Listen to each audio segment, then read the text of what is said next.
Hi, she's Trixie. I'm Sarah, and this is our Yarn World, a place where we come to share our joy for the love of yarn crafts and the joy that they bring us and what we hope they bring you.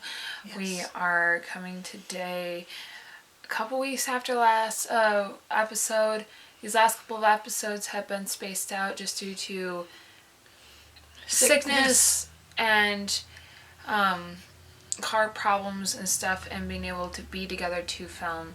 And so we're hoping that we're getting out of this season. Allergies have really been kicking us in the butt this year, and so we're just trying to make it through it. Yeah. So with that being said, I hope that you grab something, grab something to drink, be able to get ready for a fun time. We're doing something a little different today. Yes.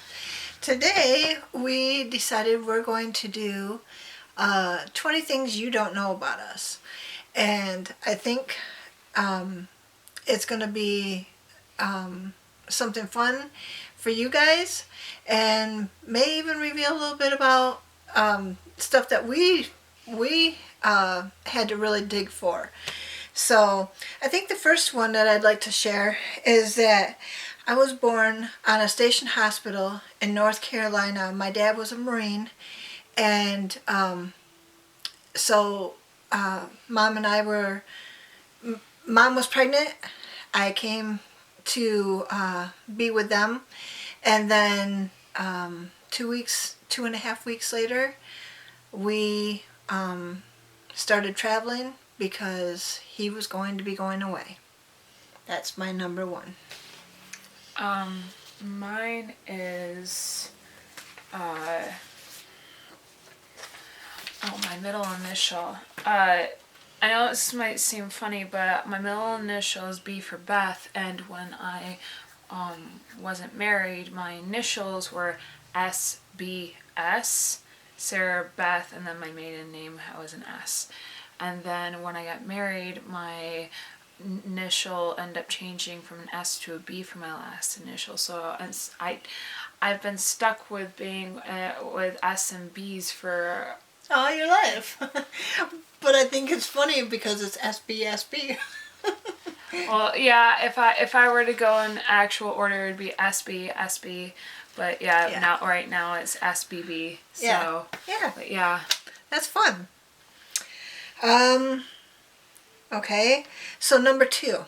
My mom and I, after that 2.5 weeks after I was born, we traveled from North Carolina to Muskegon, Michigan, to live with my dad's parents, because my dad was going to Vietnam and he wanted us to be taken care of, not have to worry about us. And my mom, being a new mom, probably needed the help. So he dropped us off with his parents, and then he left. I'm not sure how long afterwards, if he had to go back to base and stuff, but yeah, he went to Vietnam. So that's my number two. My number two is that I got married at 19. I was 19 when I got married, and so it's been I guess I should say I've been married since 2016. Yeah. Yeah. So, okay, how I got my name. Okay, so my name is Trixie, and I got my name from a title character. Here we go. Title character in a book. My dad only had one sister, and she loved to read Trixie Belden books. So I am named after the character Trixie, from Trixie Belden books, and that's how I got my name. That's my number three. My number three is that my parents homeschooled me. I was taken out of school, I do believe, my third year of I was in grade 3 when they pulled me. Are you needing something? I lost my list. Is it inside the book, or did you put It it in the book. Yeah, just go ahead. No, she distracted me a minute. I think I was in 3rd grade when they pulled me. I was struggling with my learning, and Struggling with the reading. Yeah, and they pulled me. I went through my 4th year, and then when they wanted to take me in to go to the school district for fine arts for band, because in Michigan you're allowed to do that. Actually, we skipped you a year. Well, that's what I was getting to. Yeah. I went through my 4th year. Yes, I did. It was my 5th year I missed. I went straight to 6th. So I skipped a year due to the fact that my band teacher told me that my level in the flute the instrument that I played, which was flute for band, I was in a 5th year level when I was hitting 5th grade. I was a 6th year level, and so my mom just looked at the reading curriculars between year 5 and 6 and determined that I'd be able to make it to 6 with a leap without a problem. Right. And so I would like to say homeschooling is not for everyone. I am a firm believer in the parents will know what's best. Yeah. Some parents do need a nudge in the right direction if they're questioning, and I do believe that parents, I'm not saying that all parents know their kids as well as I would hope that they would. That's not where I'm getting at. I'm saying that parents that care about their kids' education, I feel, will take the steps necessary to give them the proper education, regardless of whether it's in school or if they're homeschooling. Yeah. They know their kids well enough to know how they will receive better. And homeschooling ended up being better for me, and especially when I was being pulled. So I just figured that would be my number 3. Yeah. So, number 4 for me is that I was the only Trixie, I think I'm still the only Trixie that I've ever known, met, anything. I went all the way through school and all the way through my life so far, all 54 years so far. Being the only one that I know of, and except there's an exception, dogs. My best friend, huh? Or cats. Yeah, my best friend growing up had a boyfriend whose hunting dog was named Trixie. I know a character in a movie series named Trixie too. Oh yeah, there's characters in TV. The Speed Racer had a Trixie in it. Yeah. There's all kinds of characters in books and stuff. But my best friend's cat's name was Trixie. I remember growing up trying to tell people, kids in my class, that your name was Trixie, and they would tell me that was a made-up name and that I didn't know my mom's name, and I would get upset about it. So. My number 4 is that my birth year is also my birth date. Let me explain. That is a really cool fact. I was born in 1997, and because I was born in January, and I was born on the 9th day in January, if you just put the 2 dots there, now you have my birth date as well as my year. So, I always think it's funny. Yeah, I'm trying to explain to people that. That's the best thing in the world. Number 5 for me. I love words. It's my love language. I love giving encouragement. I love reading scripture. I love reading quotes, books. It's one of my favorite things, writing down things that other people have inspired me, if I'm reading the Bible, I'm underlining stuff that really, really speaks to me. I just find words so fascinating, and that is my number 5. Interestingly enough, number 5 for me is books as well. I love classics. I love myths. I love legends. I love folklore. I like children's books. I know that might seem like a really odd genre, but for me, they seem to have one of those basic level, like, let's get straight to the moral. And sometimes adult books don't actually have a moral necessarily. Some of them do. I have read some really fantastic adult novels. One of them being like The Silent Patient, or I don't know. I didn't think of that off of my head. I didn't write any of that stuff down. I have some books I'd like to show you in representation of my love for fairy tales and stuff like that. But I like stories that are like fables, things that speak to the direct need of whatever is trying to be brought across, Right. and the aspect of, okay, someone's in need of some sort of solution, so here is a story that might be able to help them along. Right. I always loved those characters in movies and books, and I feel like fables are in the embodiment of people of lessons that we can learn before having had to learn them in our life, if that makes sense. Yeah. If we're able to know the moral before it's even started, before certain events happen, that can help. Right. I Pinocchio by Carlo Collodi. Carlo Collodi.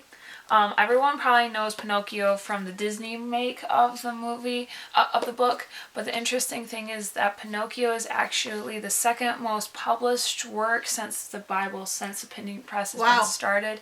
The reason why is because Pinocchio is one of the most requested in its time when the author was alive. That was the fable moral example. Pinocchio original ending. So this is actually its completed work. But the original novel, what ended with Pinocchio, actually, I'm not trying to be morbid, but dying. And his foolishness ended in his demise. And everyone that read his work begged the people that were publishing it to have a different ending, because they were learning so much from these tales that they felt saddened, that they felt like they didn't have hope if Pinocchio didn't make it through. Right.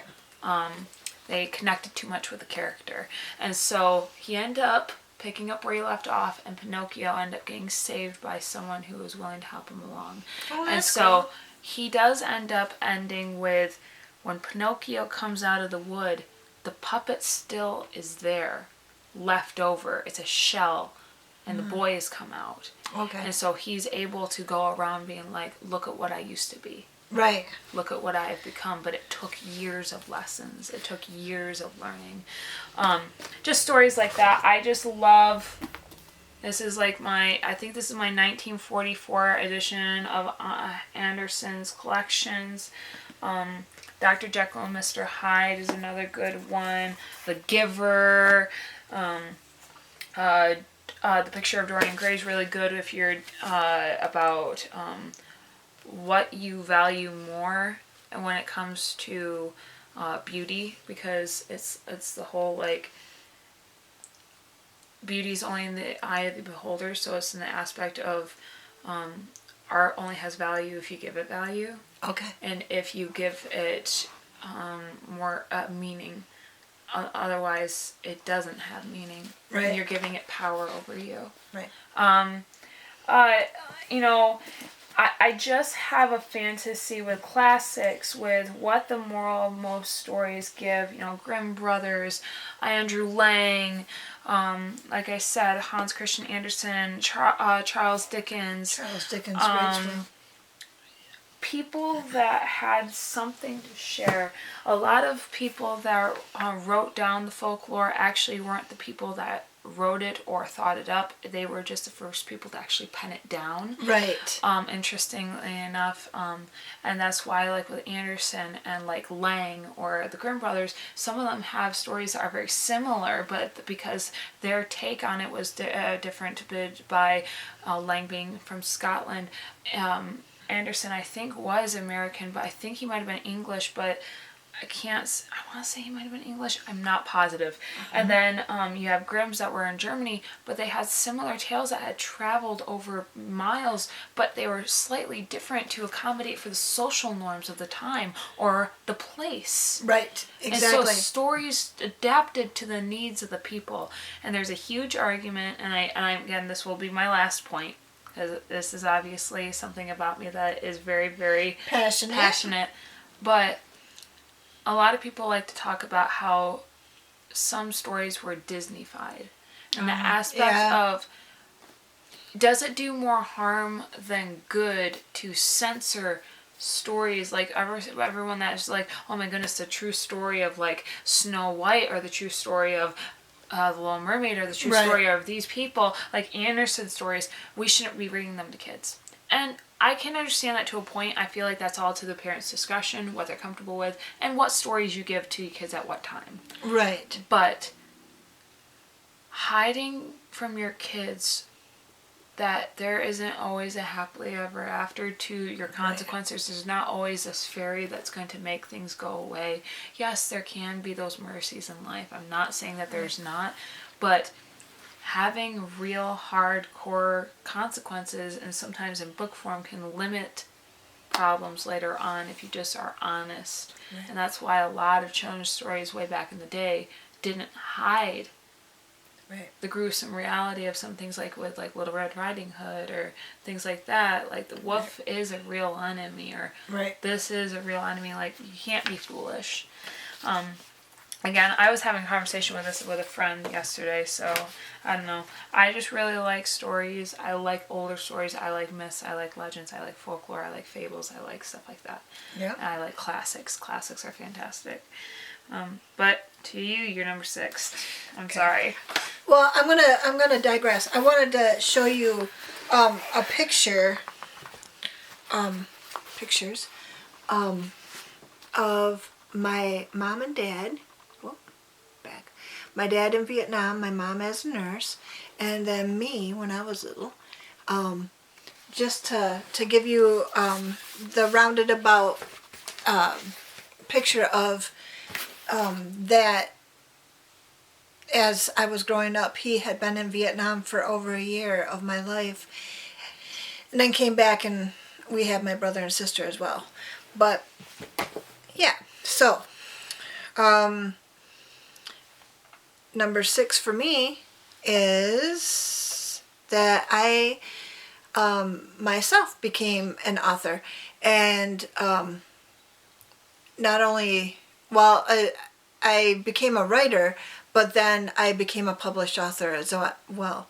So my, I shouldn't say my first work. My first work, I think, was just an article in a cat magazine about my cat. And then I want to say,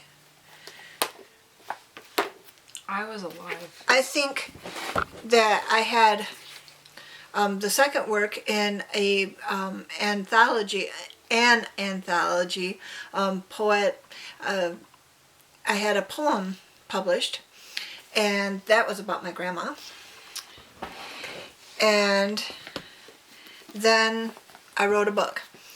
Someone had told me part of a story, and I just couldn't get it out of my mind, so I went home and began to write down what the rest of the story would be in my mind, and to give her a conclusion to it, because it really bothered her that she didn't know. She wanted closure. Yeah, she didn't know what the conclusion of this story would have been. True life story. I took it and ran with it, but it's not true. My story is not true, but her beginning was. So, But it gave a possible answer to what could have led up to that moment. right. And what happened after. And I dedicated it to her. And when the book was published and I had it in my hand, I had her come over and read the dedication. And then she was to take the book home and it gave her a closure. So that book is called Gemstones. And it's my my only book so far. I do have more in the works on my computer right now, but they're not finished yet. And then another publisher came and asked me to put a story into one of their I don't know. I guess it's another anthology, but it's actually stories. So and it's a tribute to moms. And so they wanted me to write a story about my mom. So I did, and it's in this book. So, yeah. I've been published several times, and it's really, really fun. But, I have stories still left in me, and I just need to get them written and sent and get them out there for you guys. So, yeah, that's my number 6. My number 6 is that I have 2 kids. My eldest is Olivia. She is 2 years old. And my second is Caniel. He is 1 year old. I think they're like 15 and a half months apart, something like that. 16 and a half. I think it's 15 and a half, but I'm not quite sure. It's around that, between 15 and 16 months apart. Yeah. And they are fantastic. I really, really, really enjoy their personalities that are the exact opposite, even with typically gendered hyperness. Like my daughter is the princess warrior. Yeah. She is over here so spunky, ambitious, going for it, very strong-willed, very much on it, very much this, that, the other thing. And then you have my little son, 1 year old. If he sits on my lap and he's brought me 3 Dr. Seuss books, no kidding, like I'm talking Cat in the Hat, Green Eggs and Ham, maybe Put Me in the Zoo. That's more by Robert Lopshire, but you know what I'm talking about. 60-page, they might not be full-length pages, but right. 60-page books, he'll read them back to back to back with you. Because he likes to sit down, he's all chill, and he's just all calm-mannered, and he's loves books. He's very lovey-dovey, and there's nothing. He's got the big old dimples, and he's so cute. And don't get me wrong, I'm not saying that there's anything wrong with their, I'm not. She is more than female by being her true little ambitious, strong-willed warrior self, and there's nothing wrong with his masculinity by being quiet and even-tempered and very much more introverted. I'm not saying that. I'm just saying all the kids that I know and that are around us just is the opposite. And so I'm sitting there being like, Olivia's running with the boys and keeping up with them. She's just a firstborn and he's a secondborn, and that's the way it is. And I'm not saying there's nothing wrong with it. I'm just saying it gives me joy. It just is one of those things where it's just I just wonder how their characters are going to develop. I wonder what it is going to add to them over time. Whether she will start calming down over time and he will start getting more spunkier. I don't know. There's nothing wrong with what they are right now. I'm just excited, and I can't wait to see what becomes of their very, very, very opposite characteristics. Yeah. Okay, number 7. I have been backstage at the Opry twice during my honeymoon. It was something that my husband always, he had done it before, but he wanted to do it again, and he had a guitar that he wanted signed, and so we were allowed to go backstage. I actually sat on the stage and watched Alan Jackson play music, and it was. I've got to meet Grandpa Jones, and Minnie Pearl had just died, so I didn't get to meet her. But it was something to be able to meet all these people, and get autographs and just see them, and yeah. So I can say that I was there and I did that, and I might never do it again, but I got to do it once. Yeah. My number 7 is, I'm an audio person. I'm also very empathetic / like introverted in the aspect of I'm very introverted. When people come into the room, I can feel how they're feeling in a way, like and how they are acting really can impact me. Yeah, me too. And that's where I'm saying when I'm an empath, no negative thing about that. Just I feel how people feel. I'm able to empathize with them, or even if they walk into the room, they're not even talking to me about it. But if I can feel that they're not in the right place, or if they're even happy or whatever, I tend to be able to. I kind of gauge myself off of them. Yeah. I have a very hard time to just be in myself when I'm around other people. I do my. And I guess in that way, it can be very... I shelter myself because I'm so nervous about what people are coming off, coming off of people, because it can affect me so greatly. So I'm more introverted. I like to stay home. When people come to me, I'm not saying that I don't reach out to friends and family. That's not it. I'm willing to go meet them and be places and do things. I'm not afraid, but I also like to gauge what comes to me and be able to be around the people that give me more energy than take away from me. Yeah. And getting into this, I'm also very audio, and in that way, music and listening to audiobooks greatly help me in my mood, and being able to maintain sometimes a good atmosphere in myself.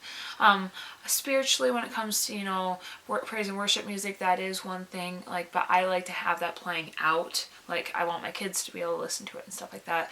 But if it's just me just being okay, I'm going to listen to something that's just for me, I'm just going to listen to a book, or I'm going to listen to something that's going to help me come out of this funk I'm in, or because my kids are so loud, I'm very engaged with my kids even if I have my headphones in, my wireless ones, because if the music's off, just because they're in my ears doesn't mean that I'm hindered in being able to hear them. It's just something in my ear. But I listen, and it allows me to maintain a chill, because when my kids are screaming and yelling and are having a rough day, and I'm the adult and I recognize that, but sometimes how they are constantly overstimulated can stimulate me and make me not my best self. So I understand that about myself, that if I'm overstimulated, especially audio, or especially with just how the mood is in the atmosphere, regardless of whether it's just my babies, I know I'm sometimes not my best self if I don't maintain some sort of calmingness. And so for me, I have a lot of pairs of wireless headphones that I've invested in that have good long longevity. Some of them have a microphone piece, so I can actually have my phone away, and if someone calls me, I'm able to talk on the phone with them. I have other ones that are just specifically for listening to things, not really to take in phone calls, that have a longevity, and I could work out with them or run with them or do whatever, that have a 40-hour battery life. So it's just I really invest in things that when I was younger and just didn't know myself as much, did not invest in things that could have helped me. Right. And because now I know myself more and I know what it takes to be my better self, there are some ways that help me manage being home alone as a stay-at-home mom with my kids all day. Right. Because sometimes listening to that audiobook throughout the day makes me feel like I'm talking with someone, feels like I'm engaging in something other than my 2 kids that are so young that they don't know how to communicate with me their frustrations sometimes, and so I have to try to interpret it, and if I get it wrong, Right. it's another tantrum. It's a stage, I understand, but I'm home alone sometimes 15, 16 hours at a time, Right. without my husband, and so Another adult to talk to. you know, my mom comes over about once a week. I might have a best friend with her son that comes over once a week, but besides maybe church on Sunday, I'm home because we have one vehicle. So it's one of those things where I'm learning how to manage things for myself for the season I'm in. And because I know myself, I try to take care of myself in that way. Right. And so it's just a very interesting thing that I've learned about myself, helps me focus, helps me stay calm, helps me be able to recenter in long, emotionally straining circumstances, whether it be I'm going from solidly doing that 15, 16 hour days with my kids, and then all of a sudden, because my husband's extroverted during the weekend, wanting to go hang out with a whole bunch of people, and I'm not there for that because I've just been alone. Right. And I don't receive my calm down unless I'm actually calm by myself. Right. Exactly. Me too. And so it's like at the end of the day when the kids are calmed down and I'm able to just shut off. Yeah. And so it's one of those things. It's very interesting. I don't know if anyone else can relate, so these are some things that I'm just kind of like, I don't know, maybe that might help you. I'm just trying to share some ideas. Sounds like it might. Because I know that was a game changer for me to have audiobooks playing when I was out of being a stay-at-home mom. Yeah. I did not realize how much that would help me feel like I was not stuck. Right. I know that sounds really weird. I chose being a stay-at-home mom, but you don't realize how lonely it is. Yeah. Until you're there. Yeah. So, just an idea. Number 8. I live in a house that my husband built for us a year after we were married. Sarah was born within the first year of our marriage, and we had our 2 boys, and we were living in a trailer. And we needed a bigger space. So my husband built us a house. And it had a bedroom for each of the kids, an extra bathroom for them, and one in our bedrooms for us. And it's big enough. It was big enough for all of us. And now that they're grown and have houses of their own, it's extra space for me because now Sarah's bedroom, used to be bedroom, is now my craft room, and one of my son's bedrooms became our library, and the other son's bedroom became our guest bedroom when the kids / playroom. Yeah, so that if the kids or something happens and people have to spend the night, they have a room to spend the night. Yep. So it all worked out really, really well. Meanwhile, my dad already pre-existingly had an office, by the way, when he built the place. Yeah, it was his music room, what he called his music room. Yeah, so he already pre-existingly had an office when she ended up taking over my room to be able to make it her office. Yeah. So, just so you know, my dad he has had his own den since he built the house. Yeah, yeah. Are you done? Yep. Okay. My number 8 is, I've been trying to narrow down exactly what I would like to be. I have expressed that I want to be a seamstress. Fun fact, I haven't told you this yet. Ooh, news we don't know. When I was hanging out with everyone yesterday, Tiffany was there. She's been begging me to become her seamstress. I told her I didn't have a mannequin. She bought one. That's an adjustable mannequin Wow. from Amazon so that I can start doing her clothes. Oh my God. You're gonna be a professional. She's willing to be one of my first. She is always complaining that women's clothes don't have pockets. And by the way, And never fit right. okay, first off, I believe that the reason why women's clothes don't have pockets is so that they can market purses. That's not. That's something I never thought of. I love pockets. I do. I love them. I bought a regular pocket wallet, and I've been almost making it so that I'm going to start making sure that I have pockets in my clothes. I'm going to start actually Yes. opening up seams and making inside pockets for my clothes because I'm done. Yeah. But back to my point. Sorry. My desire is not necessarily to make clothes. I don't want to be a designer. When I say seamstressing, I'm talking like fixing things and making it for what the person wants it to be. Mm-hmm. So taking a pre-existing idea and working it out, whether it's clothes that needs to have more room, or I want it to be looking more like this, like taking a vintage wedding dress and changing it to what they want it to be. Yeah. Changing it where it has pockets, tailoring to a man's actual form, like that sort of thing. I want to make it theirs. Yeah. I like to be the fixer. I have a lot of friends that bring me things that only they know, or the only person they know that can fix it is me. So it's like, I had a friend who the other day came over to hang out with me, and her leather laptop bag strap fell off the main leather, and she's like, "You're the only person I know that can fix this." And I was able to fix it, no big deal, because I had the material for it. And something wrong? No. Okay, and was it the noise outside? Yeah, there was And so I was able to get my tools out and fix it. And I like being the person that comes and is able to restore something, fix something, or is able to make it finally work the way that they wanted it to work, if that makes sense. She has always been able to do this since she was a tiny girl.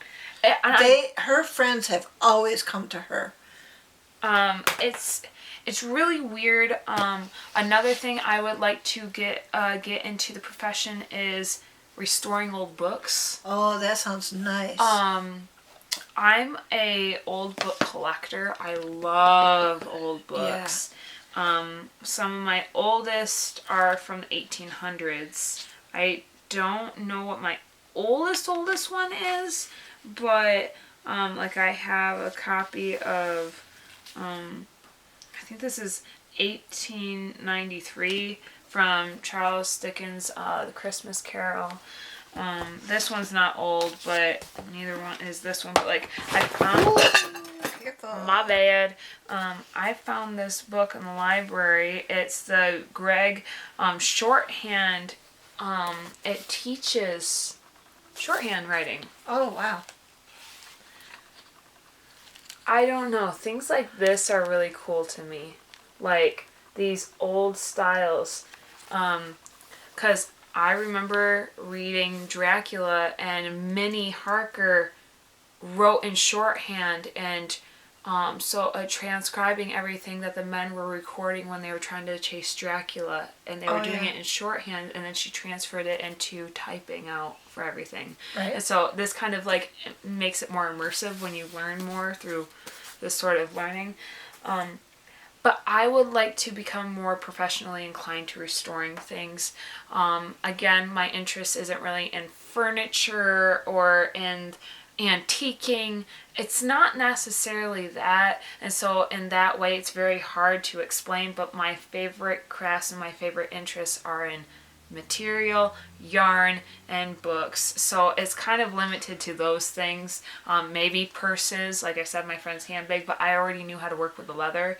So that's kind of where it went. You're going to be able to restore her. That's really cool. So that's my dream profession if I can get better at it. But obviously I have friends that are definitely egging me on because they really want someone that they can send their crap to. Not in a bad way, but just they want someone to be able to fix their stuff, and they've been begging me to get into this. So number 9, I've had the same cell phone number since 2001. 20 years. I don't know anybody else except my husband who I love those. Has the same number except for the last two. His last two are 06, mine is 10. And yeah, we both had our phones since 2001. I have had my same phone number since I've had a phone too. Over 10 years. So that's cool. My favorite colors, I guess you can tell, are black, green, and blue. Yep. I love those colors. My hair is actually changing to black tomorrow. And number 10, the only game I enjoy playing is Triple Yahtzee. You don't like Rummy? I do like Rummy. I do like Chinese checkers. My grandma taught me both of those. But my very, very favorite game is Triple Yahtzee. My last one is shoes. I like easy access shoes. My favorite ones are flats or like Vans shoes or like Tom's shoes. I like hardcore version flats. Like I do enjoy the classic like slip-ons, but there's something about a shoe that you can just slip on and go that is heavy duty, like Vans or Tom's, that I really, really, really enjoy. And I know it's a weird thing to leave off on, but I'm someone who's always on the go, not only as a mom, but what I love to enjoy and just do. Easy. Yep, so I thought that that'd be a fun thing to end off on for me. And I'm just going to do one bonus, which is my favorite colors are teal and pink. That's why I'm wearing them today. So, yeah, that's the 20 things you didn't know about us, and we found out that we didn't know about each other, some of them. So, yeah. So, the one thing that I have is, how long were your parents married before they had you? Less than a year, just like when I had you. So they were living on base? Yeah, my parents were married on July 3rd, 1965. I was born May 16th, 1966. Where? Where were they married? Here in Muskegon. Then they transferred to the base? Yeah. And then that's where they had you, and then he took you here, and then he had to go to war? Yes. Okay. Yes. That's something I wanted to ask while But things were he was happening, in the Marines before that because he had to come home to get married to her. Weren't they high school? Didn't they meet in high school? Yeah. Okay, so they had, Yeah. Well, so. Our battery is dying, and we don't really want this to just cut off on us, so, we don't mean to be blunt. We hope that you enjoyed this difference. Yes. Obviously, our biggest and most valued connection is not only just our relationship as mom and daughter, but as crafters. Yes. We love that. You know that about us already, but our love and for books and being able to do things that and remember things and enjoy things, the small things. It's just like the birthday. Yeah. It's the simple things that make it fun for us and we enjoy. And I hope that you enjoyed this. If there's anything that you would like to ask us, go ahead and leave it down below. We also have an email if there's anything that you is lengthier, maybe. Yep. We probably could do another one like this later on if this is something you guys enjoy. Yeah. Maybe be more specific. We just kind of did it based off of just getting on the bandwagon and doing one. But we love you guys. We thank you for joining us. We're going to have to leave now. And we just, we hope that you have a good day. We hope that you have a good week. And until next time, stitch away To mental health.